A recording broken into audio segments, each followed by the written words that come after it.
I guess it all started because no one had made the game that we wanted to play.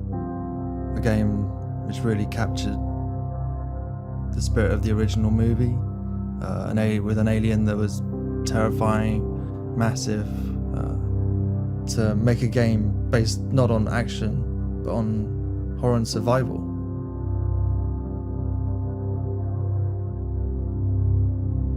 This had to be a horror game. We wanted to create an experience that was terrifying and claustrophobic, a game where you would spend the entire time worrying about where the alien is.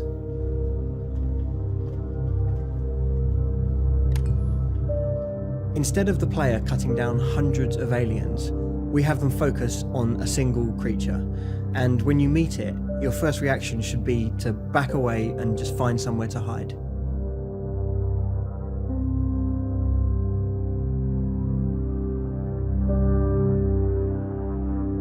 Getting the story right was really important to us. We kept coming back to the question, when the Nostromo went missing, who would go searching for it? And that led us to Amanda Ripley, and if she went looking, what would she find? In Alien Isolation, the player is a normal person in an extraordinary situation. The player isn't equipped with incredible firepower or military hardware. They are isolated, they are vulnerable, and they're just trying to survive moment to moment with whatever they can find in the environment that will give them some kind of edge. We've taken the majority of our cues from the original movie.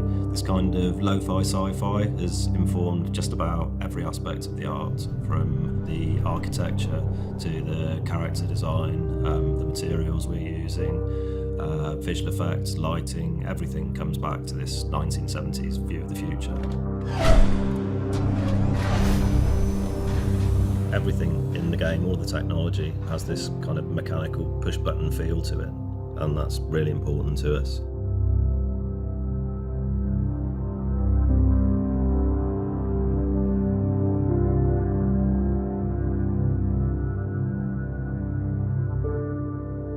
We really wanted to take the series back to its roots, for the player to confront the original alien.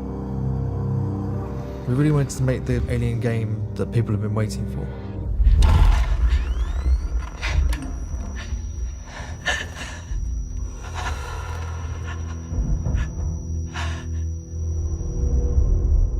When audiences went to see Alien in theatres back in 1979, they were introduced to a new creature that was terrifying, unstoppable, and totally unique. We wanted to make a game that recaptured that original experience. We wanted to make the alien scary again.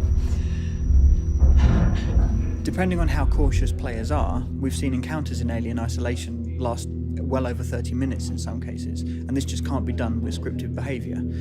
As soon as the player can predict a pattern in the alien, it stops being scary. It doesn't follow any prescribed path or set of behaviours that are telling it to do specific things. It's just reacting to the player's presence and the choices that the player makes. The alien really is hunting you. It is using active senses and moment-to-moment decision-making to hunt you down and kill you.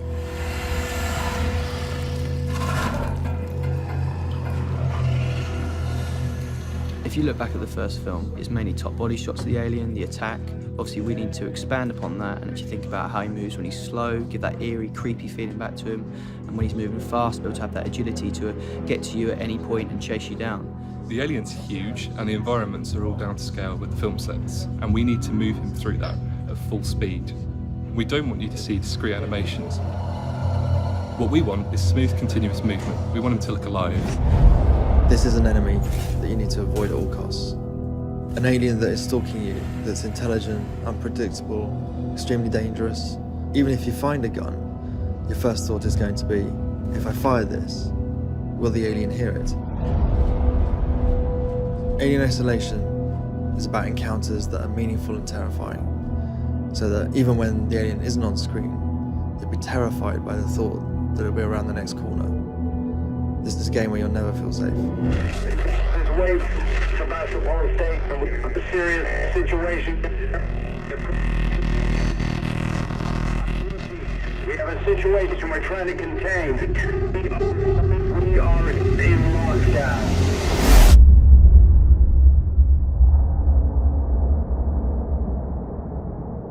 Ridley Scott's original Alien movie presented a really grounded view of the future. This wasn't holograms and touchscreens. It's chunky, analog push-button technology. This is a world of CRT, not LCD. Early in development, our artists studied the work of Ron Cobb, who was one of the original concept artists on the film. And the goal was that if we could understand his process, we would be able to expand on the universe while still remaining faithful to the original source. This lo-fi sci-fi approach doesn't just inform the visuals, it also has a big effect on how we design the gameplay. If you take the motion tracker, for example, it's big and it's heavy, you can't hold it at the same time as a weapon. And all it does is tell you the movement of an object on a 2D plane, and even then, only on a small cone in front of you.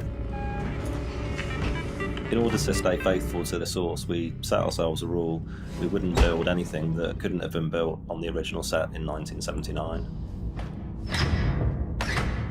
I'm in. Everything in our game conforms to this retro future aesthetic. The first objective was to strip back the UI as much as possible. For the on-screen elements that we do have, we had to look at a lot of different options to try and recreate the softness and fuzziness that the technology of the 70s presented. The technique that we found most effective was actually to take gameplay footage and UI elements and record them onto VHS tape and play them back through an old portable television. And on its way, we would distort the cables and stamp on the tape and generally destroy equipment in the process. And once we got that back into the game, we found that it didn't just look authentic, it was authentic. This is a game set in the future, but baked in the past. It's a place which we can really relate to. It's also a world in which technology won't save you.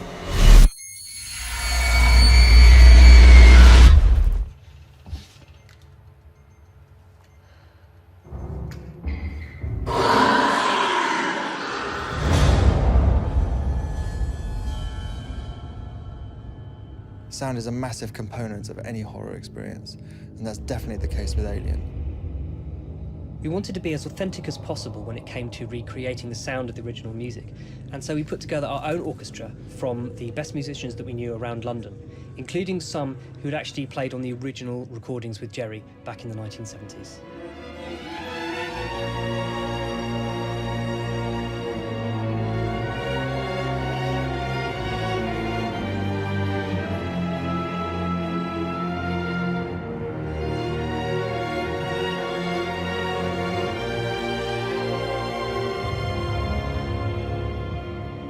One of the most exciting aspects of working on the sound for Alien Isolation was that we were given access to the original sound recordings from the first film.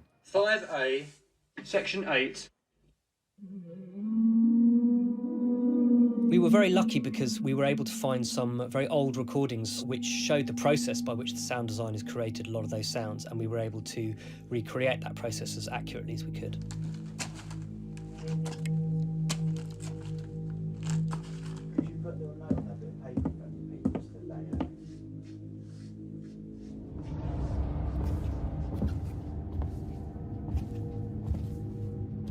We have this really unpredictable, clever, adaptive alien, and we needed to build a sound engine that could help support that. We couldn't just have a mix that was static. We needed a score that could change and that could adapt based on what the player's doing and based on what the alien was doing. If the player is hiding from the alien, the sound engine will know that and it'll adapt, it'll make it more tense. The idea is to drive an emotional reaction from the player. In our game, sound is critical because when you're hiding in the dark, what you can hear might just be the key to your survival.